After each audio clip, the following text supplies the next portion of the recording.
We're taught how to feel more, do more, care more. But what we're not taught is how to detach when it matters most. Not suppression, not apathy, detached clarity, the ability to observe your emotions without becoming them. In an age where everyone is an emotional sponge, soaking up every little stimulus, being slapped left and right by anxiety and fear and anger, learning to detach can be your secret superpower. And yes, you heard that right. I said no one teaches this in school. Why? Because they teach you to fit in, not to stand out. They teach you to be a product of your environment, not to transcend it. But here's the twist. The reason no one teaches this is precisely why you need it the most. Like a hidden superpower, the more you cultivate it, the more unstoppable you become. There are two words that will change your life forever. So write them down. We live in a hyper-emotional culture.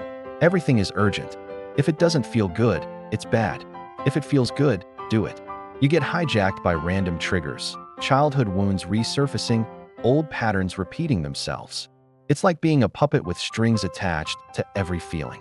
But what if I told you you could cut those strings and become the puppeteer? That's exactly what emotional detachment is. It's not about becoming cold or repressing your feelings. It's about becoming aware and grounded. Detachment sounds like a buzzkill, but it's the secret to unshakable inner peace. When you get punched in the gut, detached people don't fall down. They absorb the hit and keep standing. Here's the catch. True detachment comes from within. It's not about avoiding pain or burying your head in the sand. It's about feeling the pain and still standing tall, still making choices from a place of awareness, not reaction. You see, the key to detachment is understanding that your emotions, while powerful, don't define you. You are not your emotions. You are the one who experiences them. You have the power to choose how to respond, to act, to think. And that power is truly liberating. You're tired of caring. You're tired of being controlled by what you care about. Detachment is the antidote to that. It's the art of setting boundaries with your feelings, knowing when to hold them close and when to let them go. Now, I know what you're thinking. Sounds great, but how do I get there? Well, imagine having a front row seat to life, observing everything clearly without getting lost in the crowd. That's the gift of detachment. It's not about being less, it's about being more. More aware, more at peace, more in control. This isn't some mystical, unattainable concept. It's a skill you can learn, a muscle you can strengthen. Think of it like this. Life is a vast ocean filled with waves of emotions. Without the skill of detachment, you're like a tiny boat tossed around by the waves. But with this skill, you're like a mighty ship sailing through the storm, steady and unwavering. Now let's talk about why this is important.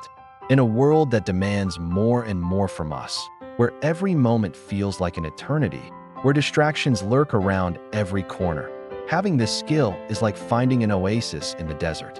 It helps you stay focused, to prioritize what truly matters, and to navigate life's complexities with grace.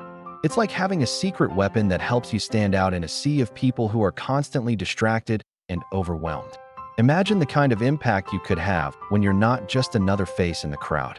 You are the calm in the chaos, the focused one who stays level-headed when others panic. You are the one who takes charge because you are rooted in inner peace.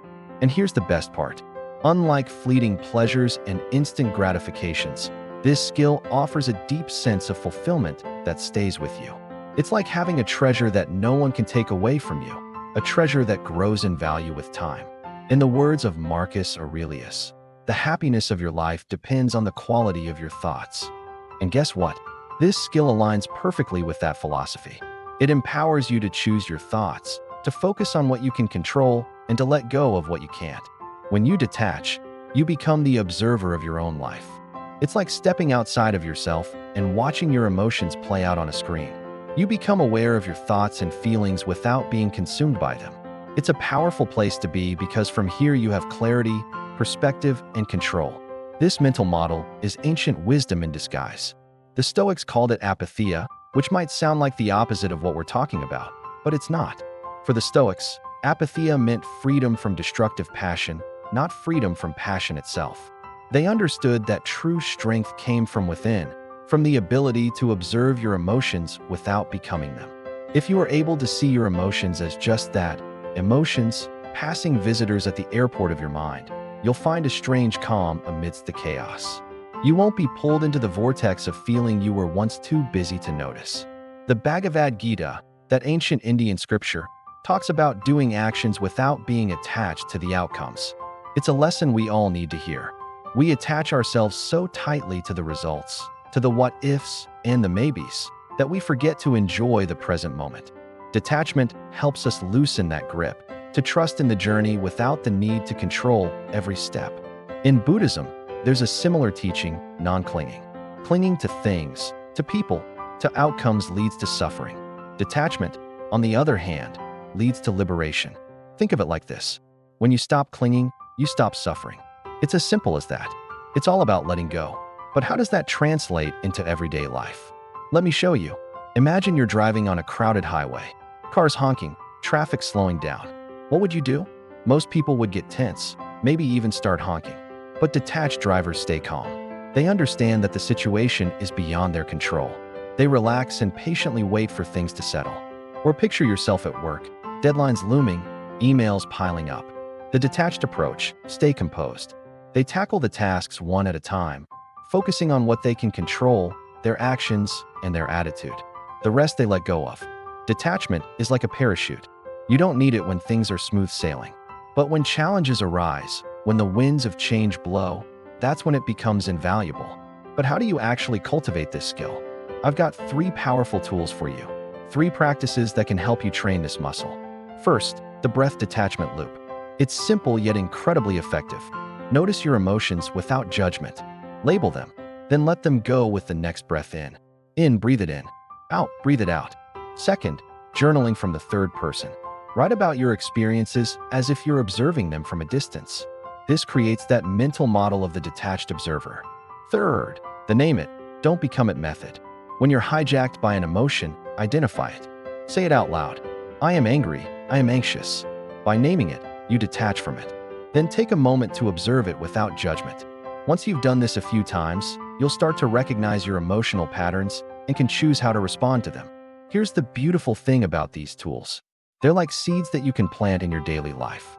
Nurture them, practice them, and over time, they'll grow into habits. And guess what? These habits will change your life. You'll find yourself navigating the ups and downs of life with a newfound sense of calm and clarity. Your decision-making skills will improve. Your relationships will deepen and your mental health will flourish. Emotional detachment isn't about becoming cold or unfeeling. It's about becoming whole. It's about integrating your emotions, not suppressing them. It's about finding that sweet spot between feeling deeply and reacting less. It's about recognizing that life is full of ups and downs, and that's okay. The key is to ride the waves with grace, not to try and stop them. So I challenge you today, commit to practicing this skill. Start small, but start now. And remember, this journey is like any other journey. It has its twists and turns. There will be moments when you feel like you're making progress and moments when you feel stuck. The important thing is to keep showing up for yourself, to keep practicing, and to keep believing in your ability to grow and change. As always, thanks for watching. And remember, don't kill your emotions. Transcend their grip. I hope you found this video valuable. If you did, please give it a thumbs up and share it with someone who needs to hear this message. Your support means the world to me, and I'll see you in the next video.